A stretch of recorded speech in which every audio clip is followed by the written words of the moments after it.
ছদ্মবেশে পর্ণার চিকিৎসা করতে এসে পর্ণারই হাতে ধরা পড়ল ডক্টর বাসু। হ্যাঁ বন্ধুরা, নিমফুলের মধু সিরিয়ালে আজকের পর্বে তোমরা এরকমটাই দেখতে পাবে। পুরো গল্পটা জানতে হলে প্লিজ লাইক দিয়ে সঙ্গে থেকো। সকাল থেকে রান্না বান্না তোড়জোড় পড়ে। অয়ন আর মৌমিতা জিজ্ঞাসা করে যে কি হচ্ছে আজকে, বাড়িতে কে এমন আসছে যে এত রান্না বান্না হচ্ছে।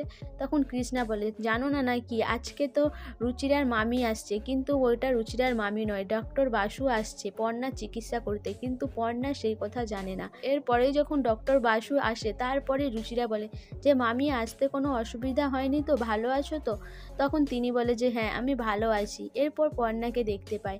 পর্ণাকে পরিচয় করিয়ে দেয় রুচিরা। পর্ণা বলে যে মামিমা ভালো আছেন, এই বলে প্রণাম করে। তখন ডক্টর বাসু বলে যে পর্ণা তোমার কথা অনেক শুনেছি, তোমাকে আমার খুব ভালো লাগে, তুমি খুব সাহসী মেয়ে, তুমি যে এত কিছু করেছো আমি কি বলবো, তোমাকে সামনে থেকে দেখার জন্যই তো এই বাড়িতে আসলাম, তোমার সাথে গল্পগুজব করবো বলে।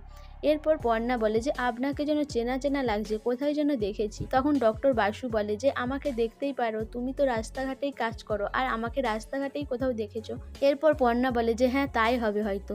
এরপর ডক্টর বাসু পর্ণাকে সামনে বসিয়েও জিজ্ঞাসা করে যে তোমরা ভাই বোন, তোমার বাড়ি কোথায়, তুমি কোথায় থাকতে, এইসব জিজ্ঞাসা করে। এরপর পর্ণাকে ডক্টর বাসু বলে যে তোমার বয়স আর রুচিরার বয়স তো একই। তখন পর্ণা বলে যে না না, রুচিরা তো আমার দিদি হয় আর উনি আমার থেকে 8 বছরের মতো বড় হবে আর আমি তো 21 বছরের সবে। এইসব পর্ণার মুখ থেকে শুনে ডক্টর বাসু অবাক হয়ে যায়।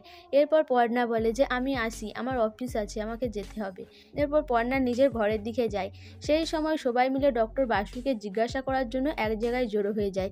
সেই সময় পর্ণা আবার ফিরে আসে। পর্ণাকে দেখে সবাই চুপ হয়ে যায়। পর্ণা বলে যে কি হলো, সবাই এইভাবে চুপ করে আছে কেন? এরপর পর্ণা বলে যে কি হলো? তখন ডক্টর বাসু বলে এই যে আমরা গল্প করছিলাম। সৃজন বলে কি ব্যাপার পর্ণা, আপনি নেমে এলেন? তখন পর্ণা বলে যে আমার ফোনটা রয়ে গিয়েছিল। এরপর পর্ণা ফোনটা নিয়ে ঘরে চলে যায়। এরপর ডক্টর বাসুকে সৃজন জিজ্ঞাসা করে যে পর্ণা কি আগের থেকে অনেকটা সুস্থ হয়েছে? তখন ডক্টর বাসু জানায় যে কোনো কিছুই তো পরিবর্তন দেখছি না, পর্ণা তো সে আগের মতোই 21 বছরেই পড়ে রয়েছে। সে তো এখনো বলছে সে 21 বছরের মেয়ে, আর তার বাবা মা মারা গেছে সেটাও সে এখনো মনে করতে পারছে না। সে মনে করছে তার বাবা মা বেঁচে আছে। আমি তো কোনোই পরিবর্তন দেখতে পাচ্ছি না। এরপর পর্ণা অফিসে যাওয়ার জন্য নেমে আসে, কিন্তু পর্ণা বলে যে সৃজন আজকে আপনাকে যেতে হবে না, আমি একাই যেতে পারবো।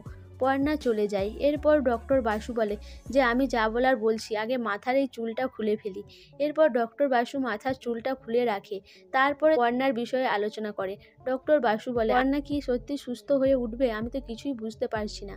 তখন মৌমিতা আরে বলে যে নিশ্চয়ই আর সুস্থ হবে না। তখন সৃজন বলে যে না, আমার ভরসা আছে, পর্ণা ঠিকই সুস্থ হয়ে উঠবে। পর্ণা সুস্থ না হওয়ার কথাটা শুনে বাড়ির সবাইয়ের মন খারাপ হয়ে যায়।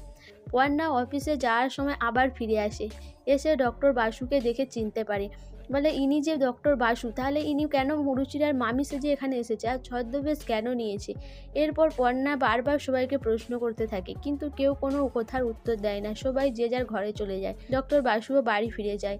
এরপর পর্ণা সৃজনকেও জিজ্ঞাসা করে, কিন্তু সৃজনও কোনো উত্তর দেয় না। সো বন্ধুরা, পর্ণা কি সত্যি স্মৃতিশক্তি ফিরে পাবে, না পর্ণা আদৌ স্মৃতিশক্তি ফিরে পাবে না? তোমাদের কি মনে হয় অবশ্যই আমাকে কমেন্ট করে জানাবে। আর আমার ভিডিওটা ভালো লাগলে প্লিজ সাবস্ক্রাইব করে দিও আর লাইক কমেন্ট শেয়ার করো।